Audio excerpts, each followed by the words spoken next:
You know what I don't understand is how the fuck you say you don't like a bitch, but at the same time, you're the one that is watching the bitch, talking about the bitch, admiring the bitch, smelling the bitch, trying to pick fights with the bitch, trying to be friends with the bitch, trying to stab her back, and doing the most. Then you claim this bitch ain't shit.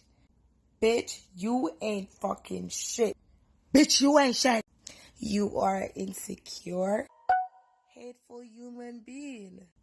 Like, how do you even find time to invest in somebody that probably don't even know you, bitch? You hoes be tripping. Like, I don't get it. Social media really have people be fucking delusional, thinking you and them